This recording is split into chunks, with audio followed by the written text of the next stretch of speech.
जय श्री कृष्ण दोस्तों, राधे राधे। हर हर महादेव।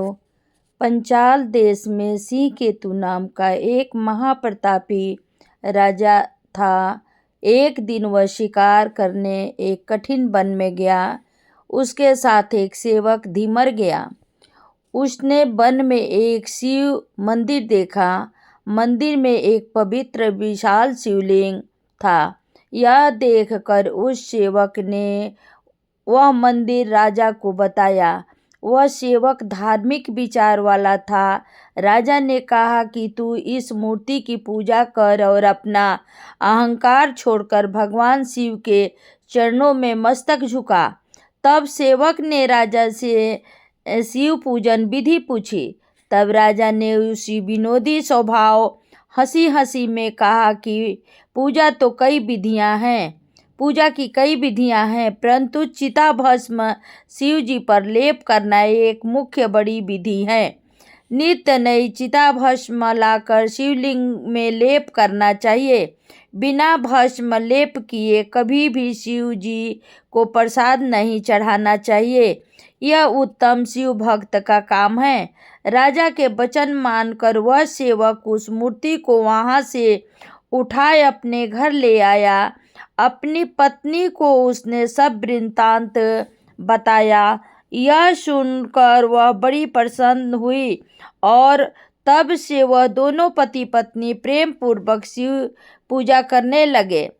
जी का पूजा करने लगे। वह सेवक नित्य प्राप्त स्नान करके पहले कहीं भी जलती हुई चिता की नित्य नई भस्म लाता और शिव जी पर भस्म चढ़ाकर फिर उनका पूजन और नैवेद्य अर्पण करता। इस प्रकार नित्य नियम पूर्वक कई दिनों तक उनकी पूजा भक्ति चलती रही। उस सेवक भक्ति की परीक्षा लेने के लिए एक दिन शंकर जी ने ऐसी लीला की कि जब सवेरे वह भक्त चिता भस्म लाने के लिए निकले तो प्राप्त सायंकाल में घूमते घूमते भी उसे कहीं कोई चिता जलती नहीं मिली और वह तुरंत ही ताजी भस्म प्राप्त करने में असमर्थ रहा और निराश होकर अंत में लौट आया। उदास होकर भस्म न मिलने के समाचार अपनी स्त्री को बताया। तब वह भी बड़ी चिंता में पड़ गई और अब दोनों इस चिंता में पड़े कि आज चिता भस्म के बिना शिव पूजा कैसे करें, पूजा किए बिना हम भोजन कैसे करें।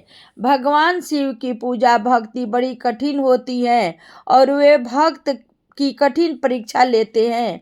उनकी पत्नी ने कहा कि पति तुम अब चिंता मत करो, मैं चिता बनाकर स्वयं जल जाती हूँ और आप मेरी जली अस्थियां को भस्म लेकर शिव जी की पूजा पूरा कीजिए। इतना कहकर उसने स्नान किया और चिता बनाकर अग्नि लगा दी और चिता में बैठकर दोनों हाथ जोड़कर भगवान शिव का ध्यान करके अग्नि में जल गई। शिव जी के भक्ति में तन्मय उस सेवक ने अपनी स्त्री के मरने का भी कुछ शोक नहीं किया और उसकी चिता भस्म लेकर उसने शिव जी की बड़ी भक्ति से और श्रद्धापूर्वक पूजा की। पूजा के बाद नैवेद्य देने के लिए घर में अब कोई नहीं था कि पूजा समाप्त होने पर नैवेद्य के भोजन की बनी हुई परोस थाली लाकर रखे। यह काम उसकी पत्नी ही करती थी।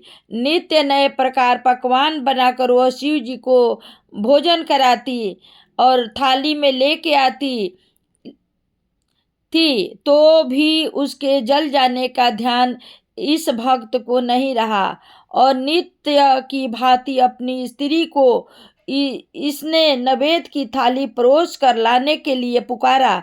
उस समय शिव जी की माया से उसकी स्त्री जीवित होकर पकवान भरी थाली लेकर सेवक के पीछे खड़ी हो गई। उस समय उसकी स्त्री का स्वरूप रंभा, मेनका, उर्वशी इनसे भी अधिक सुंदर हो गया। उनके पीछे खड़े रहकर ही नैवेद्य की थाली अपने पति के हाथ में दे दी और इस भक्त ने शिव जी को नैवेद्य अर्पण किया, स्तुति की और पूजन समाप्त कर जब वह उठकर खड़ा हुआ तो अपनी स्त्री को जीवित देखा। तब उसे शिव जी की कृपा का ज्ञान हुआ और अपनी स्त्री का ऐसा पवित्र रूप और सुंदर स्वरूप देखकर उसने शिव जी की प्रार्थना की। शिव जी की कृपा से उसकी देह उज्जवल हो गई और उसी समय शिव लोक से विमान आया, बाजे बजने लगे, फूलों की वर्षा हुई और ये दोनों उसी समय विमान में बैठकर शिवलोक को चले गए। यह समाचार शहर में फैल गया और श्रीकेतु राजा को भी मालूम हुआ।